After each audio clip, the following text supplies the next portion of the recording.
Bidadi township ವಿರೋಧವಾಗಿ ರೈತರ ಪ್ರತಿಭಟನೆ ಕೂಡ ಇವತ್ತು ಕೂಡ ಮುಂದುವರೆದಿದೆ. ಇವತ್ತು 493 ದಿನಕ್ಕೆ ಕಾಲಿಟ್ಟಿರ್ತಕ್ಕಂಥದ್ದು. ಸದ್ಯ ನೀವೀಗ ದೃಶ್ಯಾವಳಿಗಳಲ್ಲೂ ಕೂಡ ನೋಡ್ತಾ ಇದ್ದೀರಿ. ಏನು ಪ್ರತಿದಿನದಂತೆ ಇವತ್ತು ಕೂಡ ಇನ್ನು ಸರ್ಕಾರದ ವಿರುದ್ಧ ಧಿಕ್ಕಾರವನ್ನ ಕೂಗೋ ಮೂಲಕ ತಮ್ಮ ಆಕ್ರೋಶವನ್ನ ರೈತರು ಕೂಡ ವ್ಯಕ್ತಪಡಿಸಿ ಈಗಾಗಲೇ ಪ್ರತಿಭಟನೆಯನ್ನು ಮುಂದುವರಿಸ್ತಾ ಇರ್ತಕ್ಕಂಥದ್ದು. ಈಗ ಅದ್ರ ಜೊತೆಗೆ ಏನೋ ಈಗಾಗಲೇ ಬಿಡದಿ ಟೌನ್ಶಿಪ್ ವ್ಯಾಪ್ತಿಯಲ್ಲಿ ಇರ್ತಕ್ಕಂಥ 3 ಹಳ್ಳಿಗಳನ್ನ ಅಧಿಸೂಚನೆಯನ್ನ ಹೊರಡಿಸಿ ಸರ್ಕಾರ ಹಣವನ್ನ ನೀಡಿತ್ತು. ಆದ್ರೆ ಇವತ್ತು ಕೂಡ 4 ಹಳ್ಳಿಗಳಿಗೆ ಅಧಿಸೂಚನೆಯನ್ನ ಹೊರಡಿಸಿ ಹಣವನ್ನ ನೀಡಲಿಕ್ಕೆ ಎಲ್ಲ ರೀತಿಯ ಸಿದ್ಧತೆಗಳನ್ನ ಮಾಡ್ಕೊಂಡಿದೆ. ಅದರ ವಿರುದ್ಧವಾಗಿ ಇಲ್ಲಿಯ ರೈತರು ಕೂಡ ಸರ್ಕಾರದ ವಿರುದ್ಧ ಧಿಕ್ಕಾರವನ್ನ ಕೂಗೋ ಮೂಲಕ ತಮ್ಮ ಆಕ್ರೋಶವನ್ನ ಹೊರಹಾಕ್ತಾ ಇರ್ತಕ್ಕಂಥದ್ದು. ಸದ್ಯ ನಾನೀಗ ಬೈರ್ಮಂಗ್ಲದಲ್ಲಿ ಏನು ಪ್ರತಿಭಟನೆಯನ್ನ ಮಾಡ್ತಿರ್ತಕ್ಕಂಥ ರೈತರ ಬಳಿ ಇದೀನಿ. ನಾನು ಅವ್ರನ್ನ ಮಾತನಾಡಿಸುವಂತ ಒಂದು ಕೆಲಸವನ್ನ ಮಾಡ್ತೀನಿ. ಸರ್, ಇವತ್ತು ಕೂಡ ಪ್ರತಿಭಟನೆಯನ್ನ ಮುಂದುವರಿಸಿದ್ರಿ, ಏನ್ ಹೇಳ್ತೀರಿ? ಸರ್, ಈಗ ಇವರೇನು ಅಭಿವೃದ್ಧಿ ಅನ್ನೋ ವಿಚಾರದಲ್ಲಿ ಶೂನ್ಯ. ಈ ಸರ್ಕಾರ ಅಭಿವೃದ್ಧಿ ಅನ್ನೋ ವಿಚಾರದಲ್ಲಿ ಶೂನ್ಯ ಆಗೈತೆ. ಭೂ ಸ್ವಾಧೀನ ಅನ್ನೋ ವಿಚಾರದಲ್ಲಿ ಭೂ ಸ್ವಾಧೀನಕ್ಕೆ ಮುಂದಾಗವ್ರೆ. ಈ ಅಭಿವೃದ್ಧಿ ಅಂದರೆ ಬಂಡವಾಳ ಹಾಕಬೇಕು ಅನ್ನೋ ಉದ್ದೇಶ ಇಟ್ಕೊಂಡು ಶೂನ್ಯವಾಗೈತೆ. ಈ ಜಮೀನು ಏನು ಸ್ವಾಧೀನ ಅಂತ ಅಂದಾಗ ರಿಯಲ್ ಎಸ್ಟೇಟು ಮಾಫಿಯಾ ಟೈಪು ಏನು ಸರ್ಕಾರಕ್ಕೆ ದುಡ್ಡು ಬರ್ತಿದೆ ಅಂತ ಏನೋ ಮಾಡಕ್ಕೆ ಹೊರಟವ್ರೆ. ದಯವಿಟ್ಟು ಈ ಭೂ ಸ್ವಾಧೀನ ಅನ್ನೋದು ಬೇಡ, ದಯವಿಟ್ಟು ಬಿಡಿ. ಈಗ ಏನು 4 ಗ್ರಾಮಕ್ಕೆ ಅಧಿಸೂಚನೆ ಹೊರಡಿಸ್ಬೇಕು ಅಂತ ರೆಡಿ ಆಗವ್ರೆ. ಯಾವುದೇ ಅಧಿಸೂಚನೆ ಹೊರಟಿದ್ರು ಮುಂದಕ್ಕೆ ಕೋರ್ಟ್ ಐತೆ, ನ್ಯಾಯಾಲಯಕ್ಕೆ ಹೋಗ್ತೀವಿ. ಯಾವುದೇ ರೈತರು ಯಾವುದೇ ಕಾರಣಕ್ಕೂ ಬಗ್ಗಲ್ಲ ಜಗ್ಗಲ್ಲ ಅಂತ ಹೇಳಕ್ಕೆ ನಮ್ಮ ಮಾಧ್ಯಮದಲ್ಲಿ. ಸರ್, ಈಗ ಇವತ್ತು ಕೂಡ 4 ಗ್ರಾಮಗಳಿಗೆ ಅಧಿಸೂಚನೆಯನ್ನ ಹೊರಡಿಸಲಿಕ್ಕೂ ಕೂಡ ಎಲ್ಲಾ ರೀತಿಯ ತಯಾರಿಯನ್ನ ಸರ್ಕಾರ ನಡೆಸ್ತಾ ಇದೆ. ಏನ್ ಹೇಳ್ತೀರಿ ಈ ಬಗ್ಗೆ?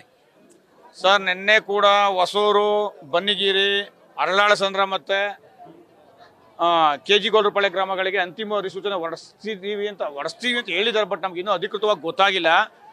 ಅವ್ರು ಇದೇ ರೀತಿ ಮುಂದುವರೆದ್ರೆ ನಾವು ಮೈಸೂರು ರಸ್ತೆ ತಡಿತೀವಿ, ಮತ್ತೆ ವಿಧಾನಸೌಧ ಚಲಾವ್ ಮಾಡ್ತೀವಿ. ಯಾವುದೇ ಕಾರಣಕ್ಕೂ ನಾವು ಈ ಬಲವಂತರ ಭೂ ಸ್ವಾಧೀನಕ್ಕೆ ಅವಕಾಶ ಮಾಡಿಕೊಡಲ್ಲ. ನಾವು ಇನ್ನೂ ಹೆಚ್ಚಿನ ಸಾವಿರಾರು ರೈತರು, ರಾಜ್ಯ ರೈತ ಸಂಘಟನೆಗಳೆಲ್ಲರೂ ಸೇರಿ ವಿಧಾನಸೌಧ ಚಲಾವ್ ಮಾಡ್ತೀವಿ ಸರ್. ಯಾವುದೇ ಕಾರಣಕ್ಕೂ ನಾವು 1 ಇಂಚು ಭೂಮಿ ಕದ್ದೋದಕ್ಕೆ ಬಿಡೋದಿಲ್ಲ. ಈಗಾಗಲೇ ನಿನ್ನೆ ಕೂಡ ಪರ ಇರ್ತಕ್ಕಂಥ ರೈತರು ಪಟಾಕಿಯನ್ನ ಸಿಡಿಸಿ ಸಂಭ್ರಮಾಚರಣೆಯನ್ನು ಮಾಡಿದ್ದಾರೆ. ಈ ಬಗ್ಗೆ ನಿಮ್ಮ ಪ್ರತಿಕ್ರಿಯೆ? ಅವರು ಇವತ್ತು ಪಟಾಕಿ ಹೊಡಿತಾವ್ರೆ ಸರ್. ಪಟಾಕಿ ಹೊಡಿಯೋರು ನಾವು, ನಿಜವಾಗಿ ಪಟಾಕಿ ಹೊಡಿಯೋರು ನಾವು. ಅವ್ರು ಇವತ್ತು ಹೊಡೆದು ನಾಳೆ ಬೆಳಗ್ಗೆ ನಮ್ಮ ಹತ್ರಕ್ಕೆ ಬರಬೇಕು. ಅವರೆಲ್ಲ ಇವಾಗೆಲ್ಲ ದುಡ್ಡು ತಗೊಂಡು ಚೆನ್ನಾಗಿರ್ತೀವಿ ಅಂತ ತಿಳ್ಕೊಂಡವ್ರೆ. ಅವ್ರು ಪಡೋ ಕಷ್ಟ ನಾಳೆ ಗೊತ್ತಾಗುತ್ತೆ ಅವ್ರಿಗೆ. ಇವಾಗಲೇ ಕುಮಾರಸ್ವಾಮಿ ಅವರು ಕಾನೂನು ರೀತಿ ಎಲ್ಲ ಹೋರಾಟ ಮಾಡೋಕ್ಕೆ ರೆಡಿ ಮಾಡಿದ್ದಾರೆ. ಹಾಗೂ ದೇವೇಗೌಡರು ವಿಧಾನಸೌಧದ ಹತ್ರ ಗಾಂಧಿ ಪ್ರತಿಮೆ ಮುಂದೆ ಉಪವಾಸ ಸತ್ಯಾಗ್ರಹ ಮಾಡೋಕ್ಕೆ ಕೂತ್ಕೊಳ್ತೀನಿ ಅಂತ ಹೇಳಿದ್ದಾರೆ. ಇವರು ಅದು ಸರ್ಕಾರ ಯಾವುದೇ ಇದ್ರ ಬಗ್ಗೆ ಏನು ರಿಪ್ಲೈ ಕೊಡ್ತಾ ಇಲ್ಲ ಅವ್ರಿಗೆ, ಲೆಟರ್ ಹಾಕಿದ್ರು. ಅದರಿಂದ ನಾವು ದೇವೇಗೌಡರಿಗೆ ಬೆಂಬಲವಾಗಿ ನಿಂತ್ಕೊಂಡು ನಾವು ವಿಧಾನಸೌಧ ಚಲೋ ಮಾಡಿ ಅಲ್ಲಿ ನಾವು ಸ್ಟ್ರೈಕಲ್ಲಿ ನಿಂತ್ಕೊಂಡು ನಮ್ಮ ಭೂಮಿ ಉಳಿಸ್ಕೊಳ್ಳೋಕೆ ಏನು ಪ್ರಯತ್ನ ಮಾಡಬೇಕು ಅದೆಲ್ಲ ಪ್ರಯತ್ನ ಮಾಡ್ತೀವಿ ಸರ್. ದೇವೇಗೌಡರಿಗೆ ನಾವೀಗ ಮುಂದಿನ ಹೋರಾಟ ಯಾವ ರೀತಿ ಇರುತ್ತೆ? ಯಾಕೆಂದ್ರೆ ಸರ್ಕಾರ ಪರವಾದಂತ ಕೆಲಸಗಳನ್ನ ಮಾಡ್ಕೊಂಡ್ ಬರ್ತಾ ಇದೆ. ಇಲ್ಲಿಯ ರೈತರು ಕೂಗು ಕೇಳ್ತಿಲ್ವಾ ಅಂತ ಸರ್. ಇವಾಗ ಅವರು ಪಟಾಕಿ ಹೊಡಿತಾವ್ರೆ, ಸಿಹಿ ಅಂತವ್ರೆ, ಕುಮಾರಸ್ವಾಮಿ ಬಗ್ಗೆ ಧಿಕ್ಕಾರ ಕೂಗ್ತಾವ್ರೆ, ಎಲ್ಲ ಮಾಡ್ತಾವ್ರೆ. ಈಗ ಕುಮಾರಸ್ವಾಮಿ ಅವರು ಅವತ್ತು ಮಾಡ್ತೀನಿ ಅಂತ ಹೊರಟಾಗ ವಿರೋಧ ಮಾಡಿದವ್ರು ಇವರೇ ಅಲ್ಲಿ ಕುಂತಿರೋರೇನೆ.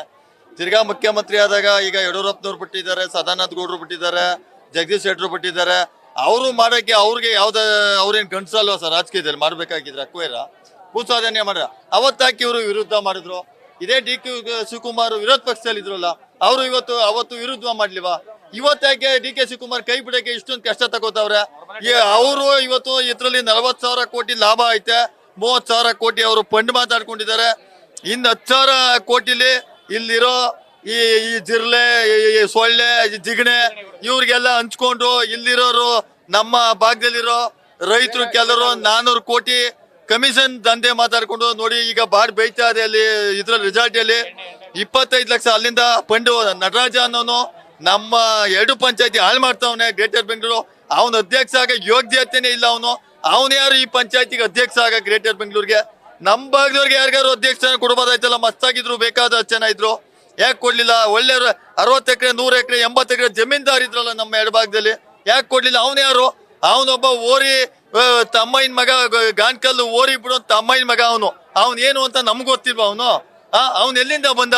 ಅವ್ನು 100 ಎಕರೆ ಜಾಗೇದಾರನ? ಅವನು ನಮ್ಮ ಪಂಚಾಯತಿಗೆ ಸೇರಿದವನ? ಅವ್ನಿಗೆ ಯಾಕೆ ಕೊಟ್ರು ಅಧ್ಯಕ್ಷನನ್ನ? ಇದು ದೀಪ ಏನಾಯ್ತದೆ ಅಂದ್ರೆ ಆರುವಾಗ ಹೆಚ್ಚುವಾಗಿ ಉರಿತಾ ಇರ್ತದೆ. ಅದು ಈಗ ಅವರು ಹೊತ್ಕೊ ಉರಿತಾವ್ರೀಗ. ಸದ್ಯದಲ್ಲೇ ಅದನ್ನ ಆರ್ಸಕ್ಕೆ ನಮ್ಮ ಕುಮಾರಸ್ವಾಮಿ ಆಗ್ಬೋದು, ದೇವೇಗೌಡರು ಆಗ್ಬೋದು, ನಮ್ಮ ಎಲ್ಲ ಬಿಜೆಪಿ ಆದ್ರ ನಮ್ಮ ವಿಜೇಂದ್ರಣ್ಣ ಆಗ್ಬೋದು, ಅಶೋಕ್ ಅವರು ಆಗ್ಬೋದು, ಎಲ್ಲರೂ ನಮಗೆ ಸಹಕಾರ ಮಾಡಿ ನಮ್ಮ ರಾಜಹುಲಿ ಯಡಿಯೂರಪ್ಪನವ್ರು ಆಗ್ಬೋದು, ರೈತರ ನಾಯಕ ಎಂದು ಹೆಸರು ಮಾಡಿರೋ ಯಡಿಯೂರಪ್ಪನವರು ಇಲ್ಲಿ ಬರ್ತಾರೆ. 2 ದಿನ ಅವರು ಸತ್ಯಾಗ್ರಹ ಮಾಡ್ತಾರೆ ಅಂತ ನನಗೆ ಮಾಹಿತಿ ಕೊಟ್ಟಿದ್ದಾರೆ ಸರ್.